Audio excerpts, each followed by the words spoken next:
quais são os principais pontos hoje de que uma pessoa um contribuinte pode cair em malha fina? O principal é omissão de rendimentos dele, do próprio declarante, e principalmente de dependente. Qual é o erro? Eu gosto de falar isso em palestra, eu faço palestra há 30 anos e repito isso. Há uma confusão, até a imprensa acaba fazendo essa confusão, com relação ao rendimento e a primeira faixa. É assunto do momento que vai haver alguma atualização, né? O que acontece? Aquela primeira faixa, a imprensa chama de isento. O governo fala faixa de isenção. Não é faixa de isenção coisa nenhuma. Ali nós estamos diante de um rendimento tributável sujeito a ajuste, que na primeira faixa é tributado a alíquota zero. Aí, né, vai dar para ouvir o gritinho no fundo. Mas não é a mesma coisa? É a mesma coisa no bolso, mas tecnicamente não. Aí o pai coloca o filho como dependente, um estagiário ganhando R$ 1.200. Está abaixo de R$ 1.903,98. Ele acha que é isento. Fala, nem vou colocar. E não coloca. E se fosse isento, não daria nenhum problema para ele mesmo. Mas a natureza daquele rendimento do estagiário é tributável.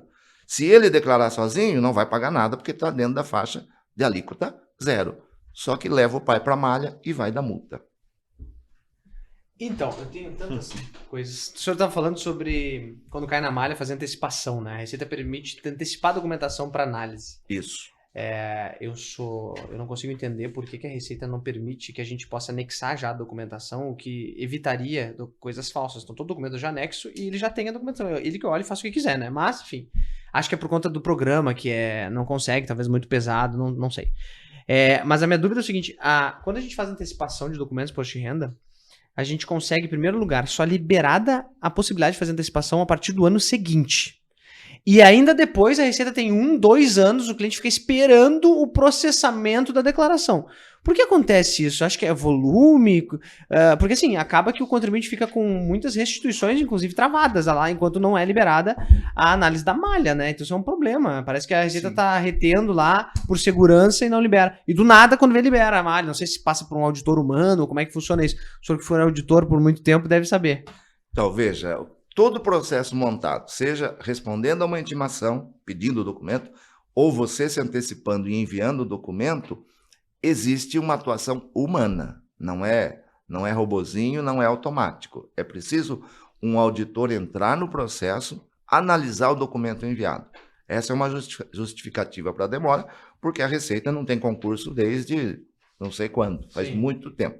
A delegacia que eu fazia parte, delegacia de Limeira, ela está com 10%, 12% do quadro. Então, é uma situação gravíssima nesse aspecto. Então, demora por causa disso. Com relação a enviar a documentação junto com o próprio programa no momento da declaração, eu vejo que é inviável por causa do peso mesmo. Mesmo hoje, com compactação, com um monte de recurso, é muita coisa, sendo que nem tudo você precisa do documento. O que está na DIRF, por exemplo, por si só basta, não tem que enviar documento.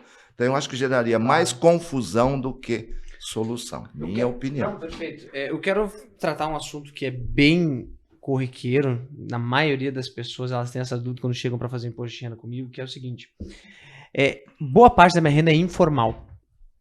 Eu faço uns bicos, faço uns negócios, tal, eu recebo dinheiro na minha conta. Mas eu não declaro isso, eu declaro aquilo que eu tenho formal. Às vezes eu tenho um CLT lá e aquilo lá a Receita tem, porque as empresas entregam na DIRF, mas a parte informal, que eu deveria adicionar isso como tributável, eu não faço. Chego lá, recebi 30 mil a mais no ano, não coloco na declaração. Qual é o meu risco? Né? Essa é a pergunta. Se eu não colocar, a Receita tem como saber, está cruzando os recebimentos versus o que está declarado de rendimento, etc. Claro que, como o senhor falou, existe a questão da variação patrimonial, né? Que, obviamente, se tiver renda registrada menor do que ele aumentou de patrimônio, visivelmente vai entender que faltava renda. Mas muitas pessoas torram o dinheiro. Tipo, recebe e gastam. Não aumenta o patrimônio, né? Como é que ele lida com isso? Tem risco, não tem? Até para complementar, bem interessante, eu ouço falar bastante, chegou em dezembro, tira o dinheiro que está na conta que não vai ter problema. Se sobrou alguma coisa. Tem sempre essa história também, né? Final do ano tu tira o dinheiro da conta, mas já movimentou, cara. Eu vou começar de trás para frente com essa colocação que o Anderson fez. Isso nada mais inócuo Nada mais É louco isso, né? idiota até de se fazer, tá? Por quê? Porque você está gerando uma marca lá nos sistemas da Receita de que você está fazendo alguma coisa com má intenção. Eu fui bancário lá no começo da minha carreira, em 79 a 89, as pessoas ainda davam lucro para o banco, porque ia lá, comprava um cheque administrativo, sacava tudo, mandava guardar no cofre da própria agência e pedia para depositar no primeiro dia do ano seguinte. Nada mais desnecessário do que isso. Por quê? Você gerou 2 registros que vão para o COAF e que vão chamar a atenção. Você está puxando para si o foco da Receita, o foco do fisco por uma suspeita de ilegalidade, de irregularidade, enfim.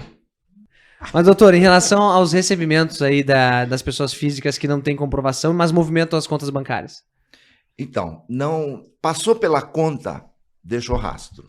Como eu disse há pouco, o COAF monitora e monitora seriamente isso, valores baixos. O somatório, a Receita sabe. Se ela apertar um botão, se estiver dentro do foco de uma ação fiscal, pode pegar. Então, é evitar, não apenas não declarar o movimento, como um outro erro mais grave que esse, que é misturar pessoa jurídica com pessoa física. Tá? Isso, além de tudo, pode ser um indício até de crime, porque é a chamada confusão patrimonial. Então, esse cuidado é fundamental. O empresário tem que separar, ele tem que se organizar. Tem a questão do mútuo, que é muito discutível também, aceita, não aceita, etc. Mas faça algum controle daquilo que você passa para a conta da empresa, mas passe para a conta da empresa, emprestando para a empresa, enfim, controlando contabilmente, e faça todos os pagamentos da empresa na conta da empresa e os seus pagamentos na sua conta.